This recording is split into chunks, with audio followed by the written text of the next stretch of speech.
자, 이번 시간에는 우리 레이드에 대해서 같이 한번 살펴보도록 하겠습니다. 레이드다 그러면 레이드가 뭐 하는 거냐면은 우리 하드디스크를 관리해 주는 거예요. 관리를 하는데 우리 여러 개의 하드디스크를 마치 한 개인 것처럼 한 개의 하드디스크처럼 그렇게 관리하는 기술을 보고 우리가 레이드라고 그렇게 불러요. 얘는 일반적으로 우리가 집에서 사용하는 게 아니고요. 회사 같은 데서 이제 주로 많이 사용을 합니다. 그래서 중요한 자료를 다루는 그런 서버 컴퓨터에서 주로 사용되는 그런 관리 방법이에요. 자, 요 레이드 방식을 보게 되면 크게 두 가지 방식이 있습니다. 미러링이라는 방식이 있고요. 그 다음에 스트라이핑이라는 방식이 있고 두 가지가 있어요.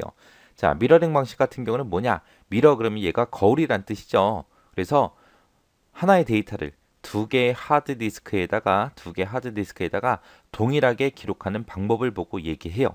그래서 하드디스크가 두 개면 A라는 데이터를 저장할 거예요. 그때 여기도 A가 저장이 되고 여기도 A가 저장이 되고 해서 두 군데다가 다 저장해 버리는 겁니다.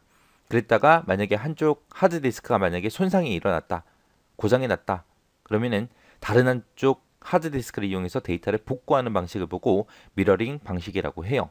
그러면은 똑같은 데이터를 양쪽으로 저장하기 때문에 따로 뭐 백업 같은 건 하지 않아도 되겠죠. 근데 이제 용량을 많이 차지한다는 거 그런 단점도 있지만 아무튼 데이터를 관리하기 위해서는 그렇게 해야죠. 그 다음에 이제 스트라이핑 방식이요. 스트라이핑 방식은 데이터를 여러 개의 하드디스크에다가 나눠서 저장하는 그런 방법을 보고 우리가 스트라이핑 방식이라고 합니다.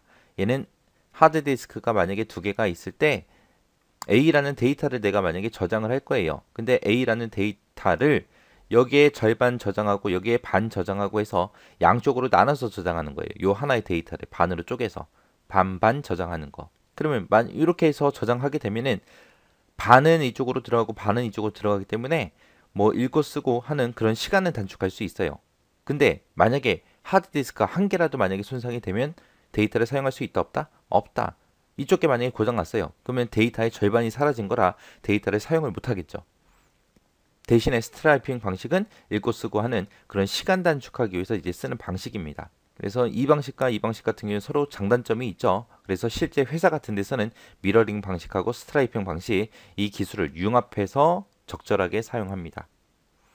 그래서 이렇게 사용하게 되면 이제 데이터 안정성도 높아지고 데이터 복구도 용이하고 전송 속도도 빨라지겠죠. 이게 레이드라는 거예요. 레이드의 개념, 특징 정확하게 잘 기억하시고 이 두 개 방식 뭐가 뭔지 구분할 수 있을 정도로 기억하셔야 돼요.